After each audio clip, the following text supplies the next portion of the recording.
Good morning, students. As a part of virtual demonstration of lab experiments from the analog communications lab in the 4th semester, here I am going to explain the second experiment in our experiments, that is frequency modulation and demodulation.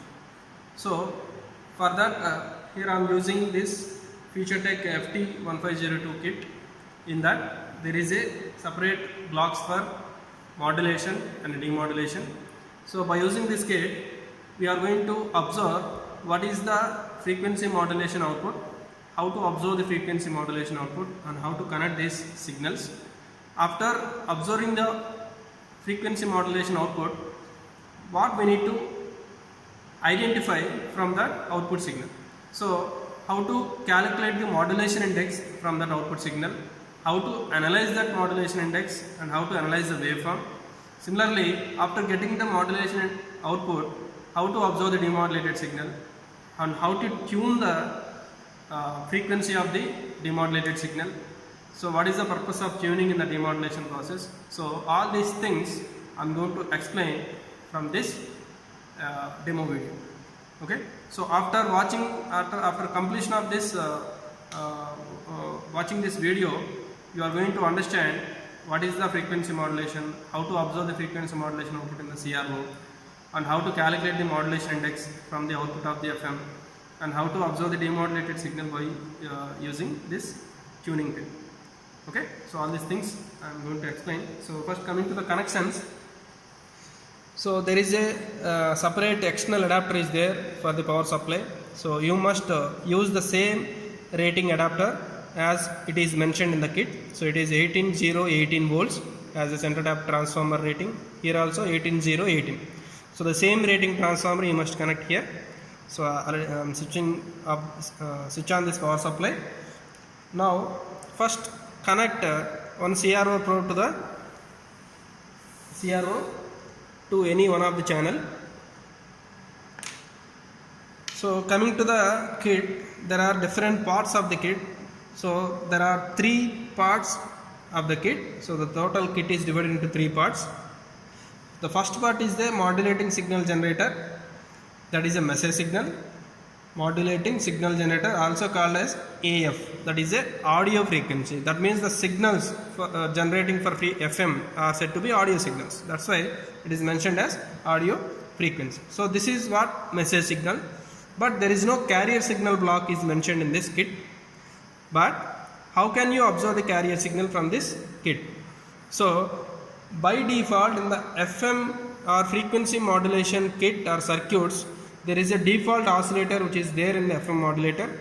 So that means without connecting any input to the FM modulator, by default if you observe the output, that output is nothing but the carrier signal. So how to observe carrier signal without connecting anything? If you observe the FM output, that is a carrier signal, and this is the message signal. And after connecting to the message signal to the modulator, then the output is nothing but a FM output. So coming to the observations, first observe the message signal. I am connecting the positive pin to the AF output and negative pin to this, so that the message signal is displayed. So this is a sinusoidal message signal. From this you can adjust the amplitude.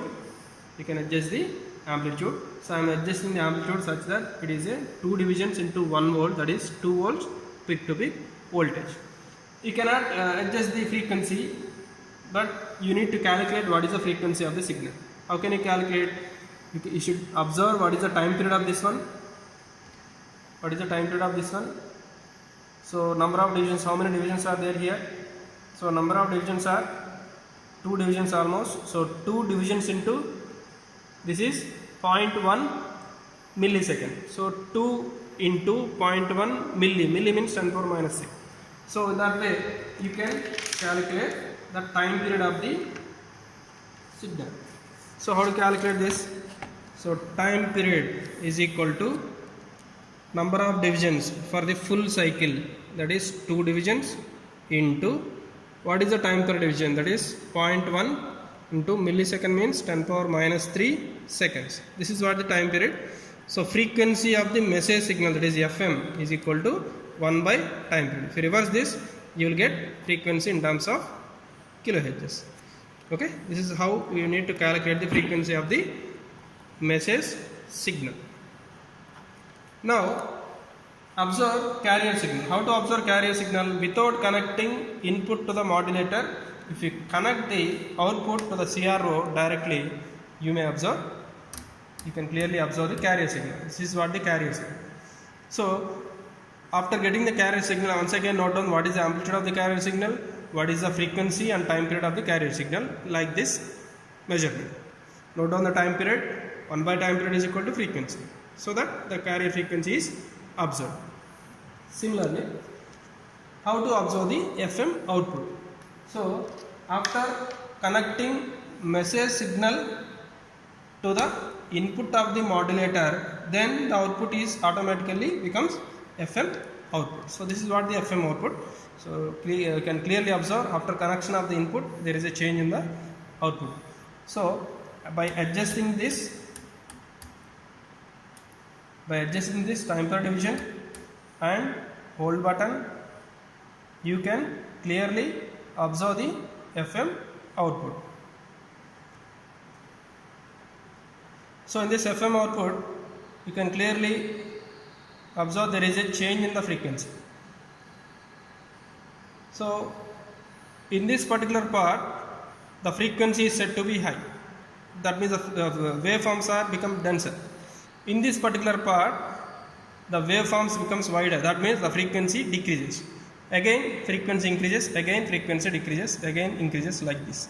So that means continuously the carrier frequency is going to be increased and decreased like this. So this is very minute observation. You need to closely look into this and observe how the frequencies are changed. So this is what the frequency modulated output.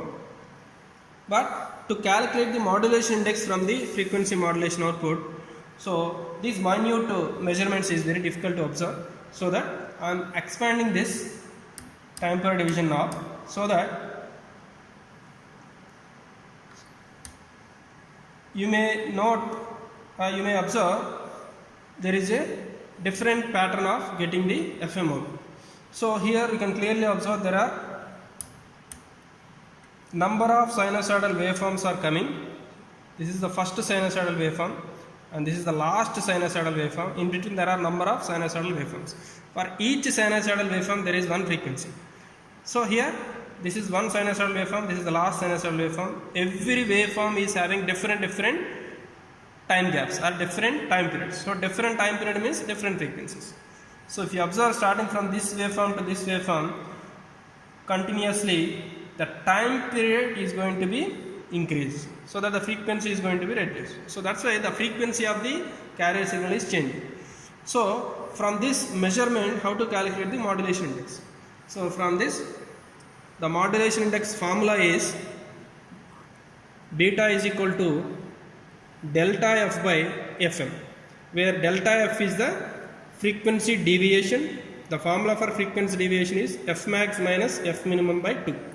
Now here, and fm is nothing but frequency of the message signal. This is already calculated earlier, so you can substitute here. But how to calculate delta f? So delta f is f max minus f minimum by 2. So f max and f minimum are nothing but the maximum and minimum frequencies of this FM output. So how to calculate this? To calculate frequency maximum value, so which is nothing but 1 by T minimum, because frequency and time period are both are in a reverse or inversely proportional. So the frequency is maximum is time period is minimum. So to calculate f maximum, first you need to identify what is T minimum. Which waveform is having the minimum time period. So out of this, automatically the first waveform look like having the minimum time period. So from this first waveform, observe the time period of this first waveform.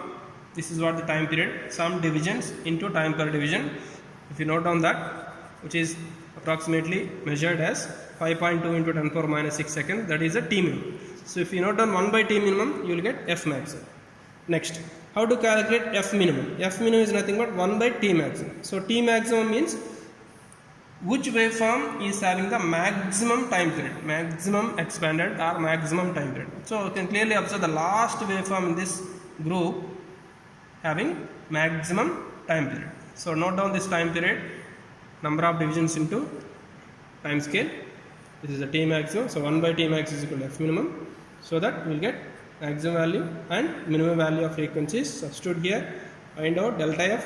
So and then calculate modulation index, that is delta F by F. So that modulation index, that must be higher than 1 or higher than 10. It should not be less than 1, because if it is the modulation index is less than 1, that is not said to be a frequency modulation, that is said to be a amplitude modulation. So how can you identify whether you are getting a perfect frequency modulated waveform? Means the modulation index must be high, or greater than 1 or greater than 10. Okay. Now coming to the demodulation process. Demodulation process is simply connect the modulator output to the input of the demodulation, then finally connect the CRO probe at the output of demodulation. So here, if you observe the output, there is some disturbance in the output. We are not getting the demodulation wave perfectly. How? Why? Because whenever you are using a FM radio at your home or FM radio in your phone, in order to set to a particular channel, either it is 98.3 or 93.5 MHz radio channels, what we need to do first, you need to tune your frequency knob to particular value, exactly 98.3 or exactly 93.5. Then only you will get the signal or a music. So here also the same thing, there is a separate tuning knob is provided here. So you need to tune this to the particular carrier frequency what we are generated here, then only you will get the demodulated signal. So here I am tuning this. So if the tuning frequency is set to equal to the perfect carrier frequency wave, then you will get the perfect demodulation wave. So you need to tune this until you get the perfect demodulated waveform. So this is what the perfect demodulated waveform. So once again you need to calculate the amplitude and time period of the demodulated waveform. So here the amplitude may changes, but the frequency of the demodulated wave must be almost same as the frequency of the message signal. That is the condition we need to maintain while observing the demodulated signal. Okay, so this is how the modulation and demodulation of frequency modulation kit, and how to observe different waveforms and calculations. Okay, so this is how to analyze the frequency modulation output and calculation of modulation index and other parameters.